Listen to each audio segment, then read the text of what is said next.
Grabe yon, intense talaga. Nanginginig talaga ako sa totoo lang. As in, sobra. Okay na sana lahat eh. Medyo kumalma na. Aalis na sila. Okay na yung usapan. Kumalma na rin ako. Pero, pag uwi ko dito sa bahay namin, inulit-ulit ko yung video. Inuulit-ulit ko kung paano nila ginaganon si Happy. Nung inuulit-ulit ko siya, may napansin ako na may isang kamay na mas malalim yung pagkakasabunot kay Happy ng ganon. Na parang facing si Happy dito, pag gumanon siya eh. Parang pagkasabunot sa kanya, parang napunta na sa ibang angulo yung ulo niya, o yung mukha niya. Kasi nga, malalim yun.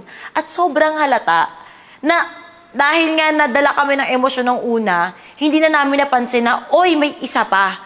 Hindi yung isa lang, hindi yung si Regine lang yung ganun ng ganun sa buhok ni Happy. May isa pang sumimple. Kaya sinabi ko kay Papi, Papi, may mali. May isang kamay pa dito. Teka, sandali. Bilang nanay, hindi ko na napigilan yung sarili ko. Talagang sumugod na ako pabalik ulit dun sa bahay ni Ate Marie kasi hindi ko matanggap. Sobrang gumagrabe yung nararamdaman ko and naiipon lalo yung galit. Kung ano-ano halo-halo that time na talagang hindi ko talaga mapigilan. Nagigigil ako kaya talagang sumugod na ako. Hindi na ako nagpapigil sa kanila. Yes, sir! Ate? Maris! Pakiakas pa ngayon yung gago.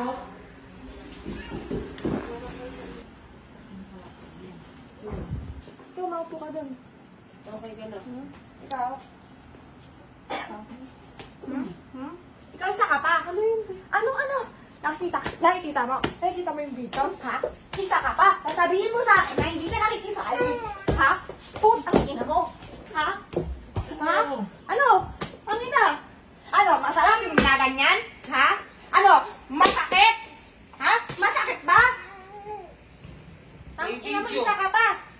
Sasabihin mo sa akin, nakakababa mo lang, may kausap ka. Isa ka rito, isa ka rin doon. Ha? Papi? Ano dito? Saka pa doon. Wala akong Hindi magagawa, narinig yung Maris. boses mo. Inano mo eh. Huwag kang sinungaling. Nakikipagtutulungan ka pa doon? Ha? Pinagtatakpan mo pa? Dinidiin mo pa siya kanina na siya lang? Sa totoo lang, hindi ko maintindihan eh. Paano nila nagagawa yung ganun? Napakabait naman ni Happy. Hindi naman siya nagmana sa ugali ko, di ba? Lahat ng tao pinag-aagawan siya. Hindi ako ang nanay, parang ako na lang nangihiram sa kanya. Napakabait naman ni Happy. Hindi naman siya sobrang sakit sa ulo. Kaya nga ang dami nagmamahal siya ni. Ang daming gustong mag-alaga. Napaka-stress reliever naman yan eh. Siya yung nagbibigay ng kasiyahan sa lahat ng tao. Kaya di ko mag-gets.